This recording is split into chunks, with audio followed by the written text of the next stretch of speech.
All right, so today we are talking about emotional hydration. I heard somebody outside say, "What is that?" And it was exactly like that. They're like, "What is that?" It sounded like that. So if that sounds like you, I'm sorry.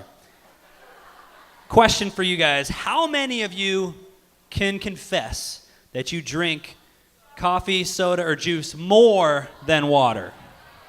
You probably drink that more than water. For Maya, that's like her first water today. She said that I had a sip with breakfast, and that's all she needed. That's exactly how she said it too. But you guys know that even mild dehydration can cause bad moods and fatigue? So even just a little bit, even not being at 100% of what you need for water can alter your mood. It can alter the way that you interact with people. So this is what happens when we're not balanced. I actually experienced crazy dehydration one time.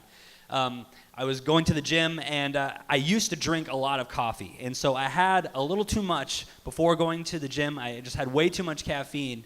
And I got to the gym, got to the first exercise, and all of a sudden, my heart started like pounding like this, started having heart palpitations. And I'm just like, well, this is how I'm going to die. So hope it was worth it, coffee.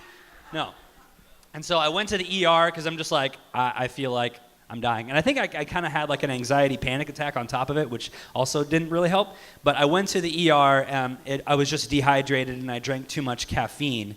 And so they hooked me up to an IV bag, and then they restored me. And then when they restored me, I was like, wow, I feel dumb for coming in here. But $900 later, I learned my lesson. So those of you guys, don't drink a whole lot of coffee or else you're going to spend $900 in an ER.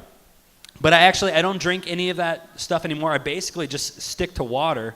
But it got me thinking when I was thinking about what to talk to you guys about like the dangers of not being hydrated.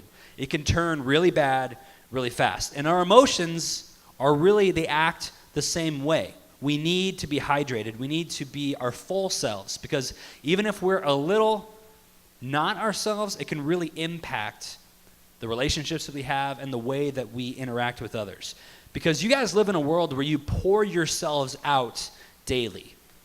At school or at home, like if you have chores at home or if you have homework here or whatever, you're constantly pouring yourself out. So if you don't learn how to fill yourself back up, you're going to find yourself very empty. And that is not the way we're supposed to live.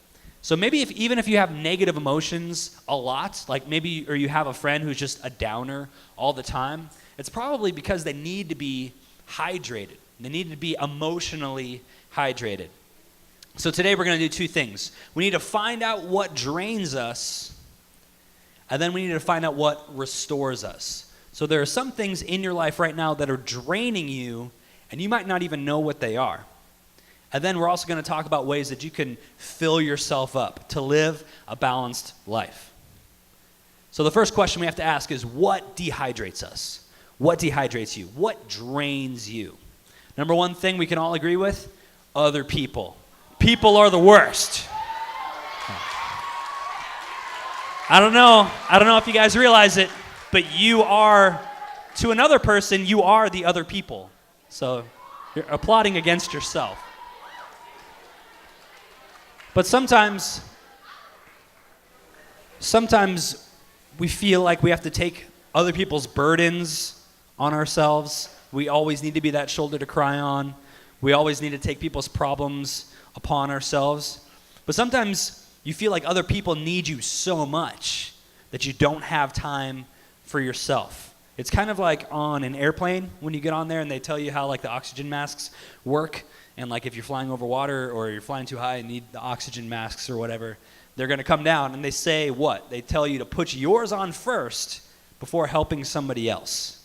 And so that's what our emotions are kind of like. We need to take care of ourselves before we can help others. Like if you are an emotional wreck, it's going to be pretty hard for you to help somebody else out who's also an emotional wreck. You're just going to be like, I don't know, I just feel so bad too. Like you're not going to get anything done. You need that oxygen. You need to fill yourself up before you help others. So other people drain us. Work drains us. I know that you guys don't really have jobs, but schoolwork, any kind of chores, anything that you exert energy to do, that is work. And so for you, junior high is a great time for you to understand like what your work ethic is, what your work ethic is. Like how much energy can you give before you keel over, before it is too much. For instance, like when you get into high school, you can't work a full-time job and do high school at the same time. It's going to be pretty hard. Can't really do that because there's just so many hours in the day that you cannot commit. I was talking to somebody before. He said that he can just give me a time turner, and then I could have multiple full-time jobs. I'm like, that's a great idea. More money for me and more time spent doing stuff that I love. But work pours us out. Work can drain us. Another thing is bad habits or addictions. And I'm not just talking about bad habits like chewing your nails, but bad habits that can lead to cycles of bad stuff in your life for the rest of your life. So addictions can get pretty serious. You are damaging yourself. The more that you give in to addiction, the more holes you are putting inside of yourself and making it harder and harder to fill yourself back up. Because whatever that addiction is, it is probably the most draining thing in your life. Even bad habits like gossip or lying, if you do them regularly enough, over time, you become a gossip. You become a liar. And you become a person that you probably didn't want to be, but you are because of the bad choices that you made and how you constantly were draining yourself with negative things and not filling yourself up. So these cycles of behavior are going to lead to a bad place. So all of these things dehydrate us. A lot of the times we face these things every single day. And so every day you have to be ready to say no to some of this stuff and then say yes to the things that fill us up. So let's talk about what hydrates us. I think we understand what dehydrates us, but what hydrates us? Water. Yeah. Good answer. So what hydrates us? Just like when it's a rhetorical question. Not asking for an answer. But like the IV bag in the hospital, like they had to jolt me back to where I was supposed to be. It's like a quick fix. Sometimes we just need those things to kind of bump us back into balance. Number one thing we all love are vacations. We all love days off from school. You guys have a week off in about a month for Thanksgiving. Who's excited for Thanksgiving? Yeah. Underrated holiday. I was thinking about this too because I have all of the Halloween cereals, like Frankenberry and Count Chocula and stuff. And then they have some Christmas cereals too, but why don't they have Thanksgiving cereals? I would eat that. Some gravy, I don't know. But vacations, anything that helps you get away from your normal routine allows you to get perspective on your life. And that's really something that can hydrate you a lot, is just getting perspective on your life.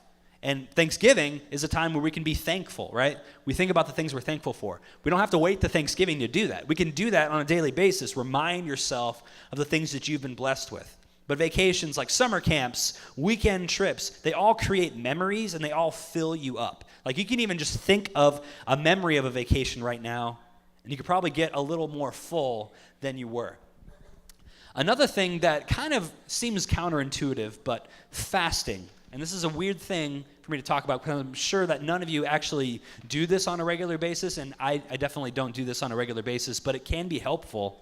Fasting, if you don't know what fasting is basically ceasing from doing something for a period of time in order to get perspective on your life. So for most people, they would assume it has to be food. It doesn't have to be food, but a fast is something where if you take something out, you realize, what do you really need?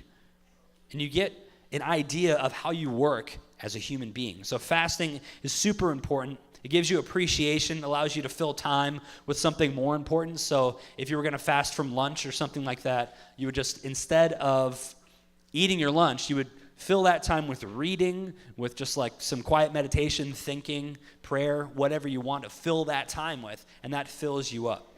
So unplugging from life or unplugging from devices, you can regain some clarity in that way. All right, friends and family. I know that we mentioned other people before. Other people can be draining, but then other people also can be hydrating. You have to understand what the balance is of how many people you're going to allow in your life to fill you up. Because there's going to be some people who don't really fill you up. But, you can think of that one person or maybe a couple people where, like, after hanging out with them, you just always feel better. There's just certain people. Whether it's in your family or not, you have family friends, family nights, friend hangouts, all those things can be very filling. Number 4, something that I know you guys like to do is laugh. Laughing. That wasn't like a command for you guys to laugh. I like the idea that I can just make you guys laugh on command, though, and then you just start laughing. But according to this thing that I found called the internet, laughing actually increases immune cells. It increases infection-fighting antibodies and increases endorphins, which is the body's natural feel-good chemical. And so just by laughing, you actually are giving yourself medicine. That's why I always say that laughter is the best medicine. So maybe if you're down or you're sick a lot, maybe you just don't laugh enough. So think about that. Laughing is a great way to fill ourselves up, especially if you're laughing with your friends and family on vacation. I don't know if you laugh during fasting or not. I'm not sure. But hobbies. Hobbies are number 5. Hobbies are another great one. And this can be really anything that allows you to express yourself creatively or your passions. Anything that you're able to do that makes you feel purposeful, I would say is a hobby. But a lot of the times we can even do that with our normal day in, day out stuff. Like even homework. Sometimes it feels good to do that work or to get that A back. It feels good. And so that can fill us up. It hydrates us. So as long as you're doing something that makes you feel purposeful and you know that I do this well and I like doing it, then that's something that can hydrate you. So once you find a balance, your personal happiness and relationships can really thrive. So when we understand, when we find these things that hydrate us, we could be more like the people that we want to be. Find that balance. Find your personal happiness, and your relationships are going to follow. Because, again, you can't really help somebody out until you help yourself out. So find that balance today. You live in a world, again, that requires something of you every single day. You're required to pour out. So learn how to pour back in to yourself. What are you doing to live a balanced life? Plug up your drains. Start filling yourself up. Peace.